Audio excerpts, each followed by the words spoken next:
time, viewers? Is it really that time again? Welcome, finally, to Half-Life 2! Ah! I'm gonna let you rave about this game before I start getting controversial, so Fuck have you. fun. You're gone. Leave the call right now. Alright, cool, I don't have to be here, guys. You have fun with 15 parts.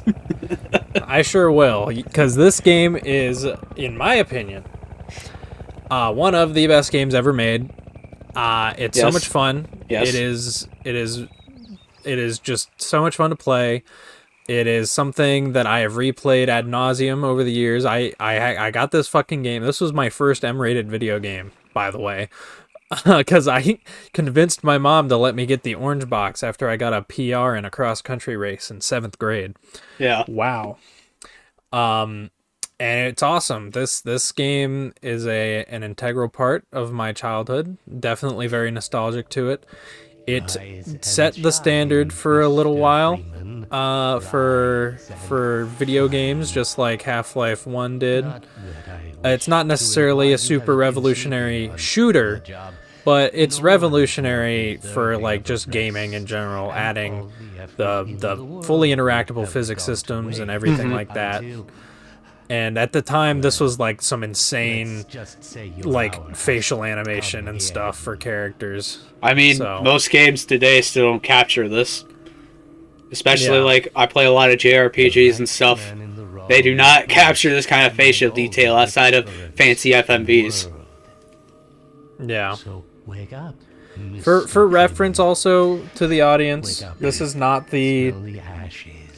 this does not include the 20th anniversary update. I recorded this too early yet again, like I did with the Half-Life 1 commentary. So it's accurate to what people will remember for the most part. It's accurate. Well, you know, if you only played this game back when it came out, I think the 20th anniversary update would probably be a little closer because it has some fixed effects. It has some options that make it look closer to the original, that kind of thing. Effectively, I'm talking about what people remember in the last 15 years of this game being out. Because a lot of people who are going to be watching this are probably people who did not play this when it came out. You know, more so the last like 10 years. All right, fine, fair enough. Because like a game's only 20 years old, which I say only, but it's 20. You know, but it, like, no matter what way you play this game, unless you play the from what I can tell, horrible looking Xbox port, because there is an Xbox port of this game. I played it on the 360, so I wouldn't know. Yeah, I played this on PlayStation 3. And Dick. Yeah. But yeah, this game is great. I'm not gonna... I do like to kind of look around and like... Yeah. Kind of I'm trying to give you like a kind of vibe of what your first playthrough would be like in this area at the very least. I mean, you might as well, because you're not back in City 17 for a while, and it's very much a vibe and tone setter of just everything Half-Life. Yeah, this game... especially the particular color palette, the color scale and grading. Yeah. You can just look at images and you can tell it's definitely from Half-Life. Yeah, the grainy ass fucking textures of everything, and it's got that fucking, that juicy, delicious fucking vibe that I love in games from this era. And it's a super detailed world. Like, you compare this to fucking anything else at the time.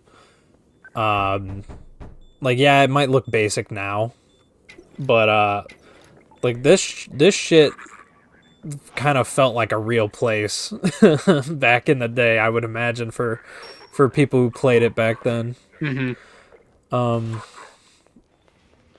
yeah, it's just one of those fucking, I don't know, like a Half-Life nowadays is kind of been forgotten. Not necessarily forgotten, but you know, it's a hardcore gamers game, because like mainstream people don't give a fuck about Half-Life. Their Skibbity Toilet and shit is more recognizable than the series, which is sad to say, but you know, it is the most true thing.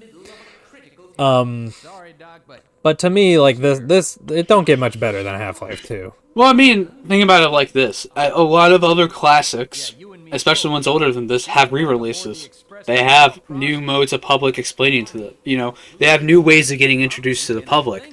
Half-Life 2 was released by Valve, and that's it. They may add updates, Yep. but, like, it's just here. There's no re-release.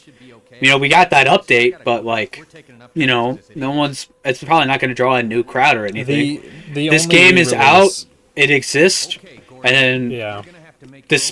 I'd say it's still quite popular for that. Like, this game released like 20 years ago, but people are still playing it. It's a lot more forgotten than what it used to be, but for a game that's never been re-released, that's insane. You know? Yeah. Or, like, even, like, the only other game that would be like that is something like Warcraft. And that's an MMO, constantly being added with new content all the time. Yeah. Like, for a game to just release and have everything from the start, that is an amazing feat. Yeah, this is a 15-hour long, single-player, linear video game. You play it once, you pretty much played it. You never really need to play it again. But it just has something to it that is timeless, you know? And I think a lot of Valve games have that timelessness to them. Like Half-Life, the Half-Life series in general, the Portal games, Team Fortress 2, etc. They all have that kind of charm to them, and it's really something that like not a lot of people can replicate. Yeah. This is a game I cannot ever say pretty much anything bad about. Even if you bring up the gunplay, which is average at best, yeah, you can't even use that as an insult because it's not the point. Yeah. Despite how much shooting you do in this game, it's only there in service of the physics and the story. Yeah. So in that sense, the game the gunplay is perfect for what it needs to be. Yeah. Half-Life more than anything has always been, let's make something to showcase this really cool technology that we have. And I think that's where you can argue the folly of the game, but obviously that's only if you're really into the story and such. Yeah. Sorry to anybody who wants to see the conclusion. It may or may not be being worked on, but we're going to keep... I'm going to try my best to not talk about the potential unreleased Half-Life game that's currently in development. I was about to say, we're talking about Half-Life 2, no Episode 1, no Episode 2, no Alex. We're just talking about Half-Life 2. Right. We will be getting to those Portal games. Either, I guess. Yeah, we will be getting to the rest of the Half-Life series that exists currently well before... it won't take us as long, because I intended to do this game way sooner than what we actually ended up doing. It's been almost 2 years. Give it a few months. It's been almost 2 years since we started the Half-Life commentary. Oh, I see Jaggies on the windowsill. 0 out of 10, anti-aliasing sucks. Yeah, so for reference, I recorded this prior to having my new gaming PC. This game is 20 years old. Your PC, any PC should be able to run this at max settings. No, incorrect. Incorrect statement. You want to know why? Because my old PC, the one that I use for recording and editing videos nowadays, it sucks. It's not good for games, honestly. Fair enough. It's and even then, like Half-Life 2 was a pretty demanding game when it came out. Valve is always the kind of people that's like, hey, you're probably going to need to upgrade your system to play our game, you know. But I don't know. Like this game has like a really high fidelity mode where all the textures are nice, high quality, and you can get the aliasing out of the way. But when I'm recording a game, that's the thing. I was also recording this game at the same time as I was playing it on the same machine. And my computer hates that shit. My old computer. So I did have to lower the settings down a little bit. But what you're seeing here is pretty much what people see when they see Half-Life 2 anyway. Yeah, So I haven't gotten much grief on that. Like, I've been recording Shadow just fine on my computer. But yeah. I want to record something like Cyberpunk on it. That'd be live stream only if we ever played it. Yeah, fair enough. Man, I forgot about that game. I gotta play it more. Hi, Alex. It's Alex. She really, really, really wants to bone you. And everybody wants you to bone her, and it's really funny. Like, it is some anime-level bullshit of how funny it is. she like every single... Like, you know Chi-Chi asking Gohan to bone Videl? In Dragon Ball, in the Dragon Ball Fusion Reborn? That's this game. Just entirely, with these two. And it's hilarious. Well, Alex herself does not make any of those insinuations. It's her dad, Eli, who really wants please, it's the way she looks at you and talks to you. She wants to bang you. I'm just saying. She cares about you. She doesn't want to bang you. Look, in any piece of Western media, when a girl does that to a guy, it means she wants to bang him. It's not realistic, but that's just how it is in Western media. I'm just saying. I mean, let's be real here. Like, the Half-Life 2, like, I guess I should bring this up. Very different game from Half-Life 1 in a lot of ways. Number one being how it handles its story. It's still something that you experience in real time and whatnot, but it's no longer you can ignore pretty much all of it and just blast to the end. You do kind of have to sit here and interact with these characters for a while. Or do what most people do and just be a spaz in the rooms while you're waiting for the dialogue to end. Are you talking about my live stream? I'm talking about you, yes. I guess that's a good segue into my controversial opinions on this game. Okay. Especially when we're at one of the boring segments that I like to spaz out at. This one. Anyways, I just want to preface, I have nothing bad to say about this game. 10 out of 10. I wholeheartedly agree with any respect this game deserves. It's great. It's revolutionary. God, it bores the fuck out of me. And I think most Valve games do, other than like Portal. But even Portal 2 was a bit much for me on that end. Honestly, like, I replayed Left 4 Dead 2 recently, and I was like, man, you know, I don't think I just like this game that much. I have nothing bad to say. I just don't like it. I don't fuck with this game. And I think that's how I am with a lot of Valve games. It's just something about their style does not vibe with me. And I think it's why I can't finish the games. You're more of a, what I like to call an oopy-goopy brain gamer. Could have been less mean about it, but... You want especially shooters, you want the Doom shit. You want the shit where you're just in the action all the time. Yes. And you know what? That's fair.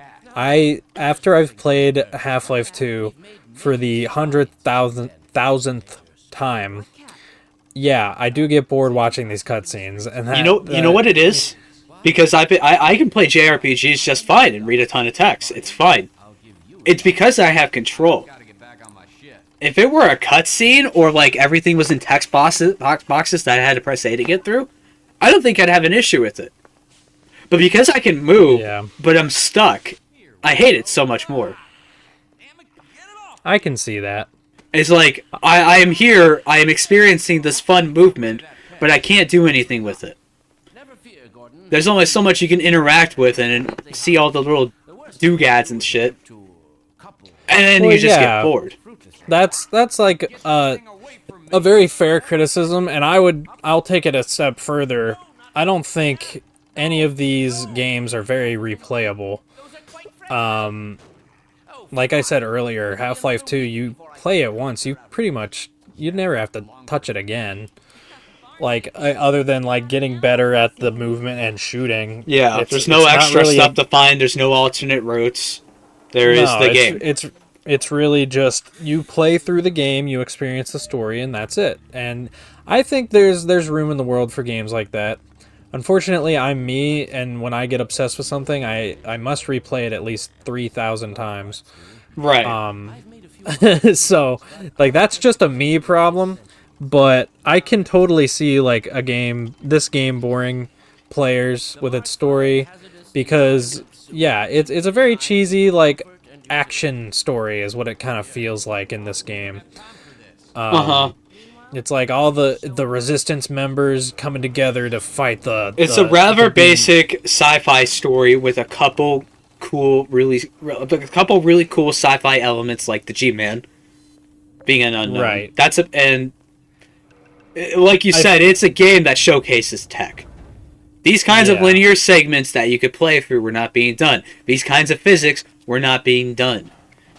These right. kinds of graphics stable on hardware on mass produced hardware were not being done outside of like id Software.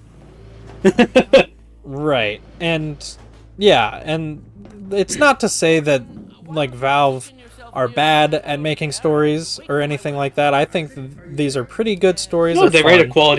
a good quality story for what it is. It's just Yeah, a because good it's a good pulp story. Nothing wrong with right. that. It's not. It's also not like you said. It's not just the story at face value. There's a lot of stuff to sink your teeth into if you want like more mystery and lore. Yeah, Um, right.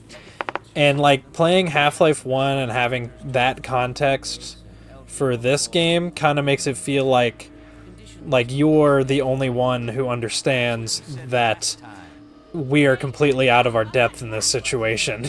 And it kind of like adds like a bit of bitter somberness to the whole thing because it's like, no, we don't, we don't stand a chance, but you're fighting anyways because everyone else is fighting and they expect you to fight. So Right. it's like it's little stuff like that I really like about the Half-Life story. But it's like it's not necessarily like I personally want Half-Life 3 because I want to see cool new gameplay stuff, not necessarily because I need to see the story continue.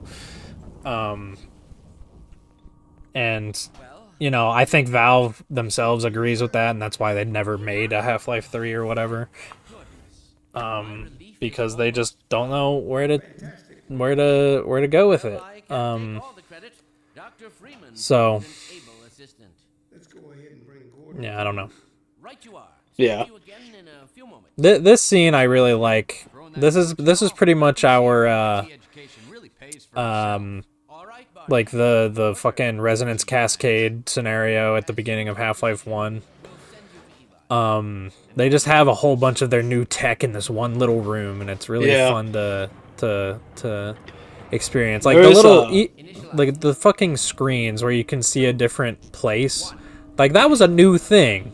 And you don't think about that kind of thing these days, but right. but Honestly, yeah. what blows me away with the attention to detail on these cutscenes is obviously when you frame people talking to each other, unless you're doing something specific, you got to have them on screen while they're talking so you can see their face.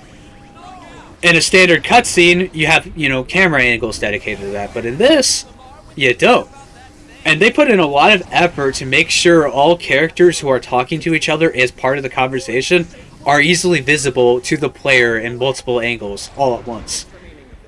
It's little things like that that really add to these cutscenes, and a lot of effort to make them still feel like cutscenes, even though you're interacting with them, and it's part of gameplay.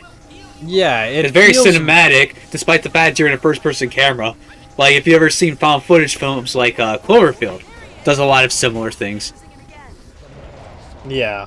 It does very much feel. I think found footage is like a really good fucking like comparison because it is basically just like we got a GoPro strapped to our face and all this shit is happening around us, and and it's like they put in effort to make the characters act how you think they would. Like in this scene, you see like Barney running toward the teleporter to try and get Gordon out, but he stops because Kleiner tells him, "Hey, that'll rip you apart."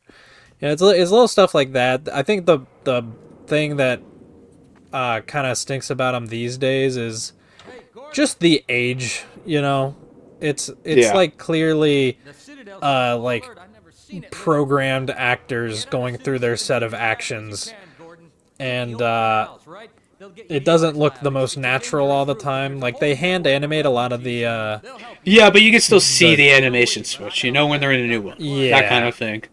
The You could fluidity tell. isn't as well there compared to something Yeah. like Eco, which would have been around the same time. Yeah. Yeah, you can tell when they swap between the completely custom body animation to their like default running and idle poses and stuff. It's like Mhm. it's like that kind of thing. They do still have very It's animated faces it's and what stuff. Sonic Adventure 2 tries to do, but like much better than what Sonic Adventure 2 did. Yeah. I'm fucking stuck on these boxes. Fuck you. Wheatley, Yeah, no. that's yeah, fuck that guy. But yeah, that's another little janky thing about this game because, you know, they were heavily focused on the physics system. They didn't necessarily account for shit like the player getting stuck on little objects all the time. They just didn't worry about that kind of thing. They were like, okay, we're gonna put this in the world and trust that the player won't be an idiot. Can I just say real Uh, quick, the thing I was looking forward to most in your playthrough was watching you speed through everything because you know where it's all at.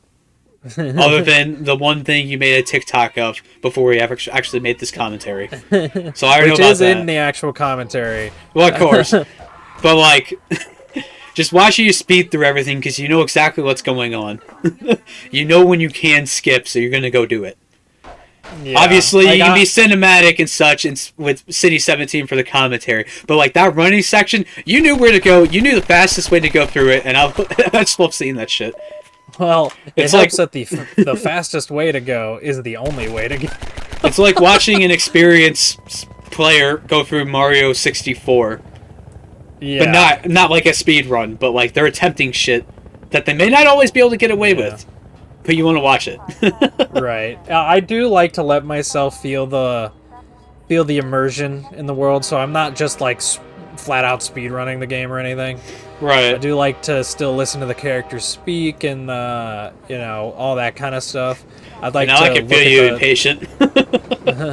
I can look. I like to look at the helicopters as they fly by, and stuff like that. Like I really like to like let myself be in this game. You know, it Yeah. it's comforting, even though this is a hellscape where no one would ever want to be. Yeah. This is Because, something yeah. you could. Sorry.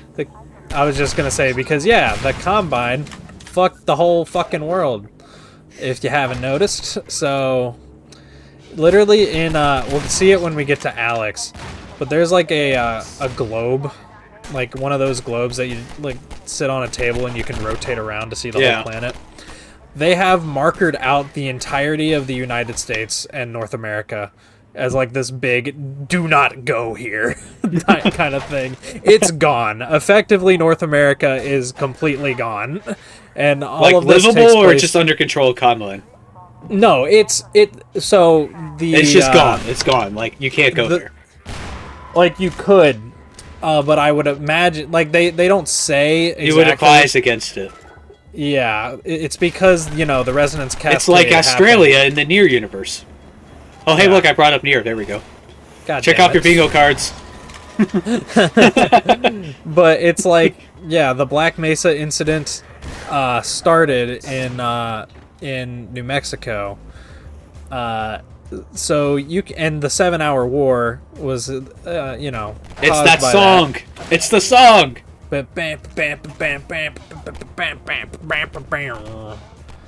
Add some more bass to it, and this could be a song in Doom. I'm just saying. I'm more of an apprehension and evasion kind of guy, but if you play That that one's good, too. section, yeah, that song plays in the train yard section that you just complimented me on speedrunning through. Yeah, you only get to hear like the first 10 seconds of that if you know what you're doing in this game. So, but I mean, you even God. know where to jump to like get that speed burst and fall straight through. Like, you have this game memorized, and it's hilarious. I wouldn't say it's memorized. I just like get to a certain location and I'm like, this looks familiar, or No, it's like watching someone run through Spagonia in Sonic Unleashed, and they know the exact route to get there the fastest, to get to like the library or the hub gate the fastest with homing attacks. You know yeah, what I mean? I would say I'm pretty alright at this game. The only times I ever am like struggling, I would say, are like the super duper heavy combat scenarios this game has. Which it only has a few of those that are like really, really big, you know? Yeah, I'd probably call But those some of the weakest sections of the game for me, because I feel like I get a little they too low on resources for what I do, how I play, and I feel like this game feels best with run and gun gameplay. those sections, yeah, they are really fucking hard. They feel like a clusterfuck. Um, but you know, a lot of the time they do give you like infinite ammo boxes and stuff if you can find them. Hmm. So, you know, it's like this game it's an action game and it knows it and it's just trying to be that. So, you know, like it doesn't expect a whole lot out of you, but sometimes it can feel like it does. Hmm.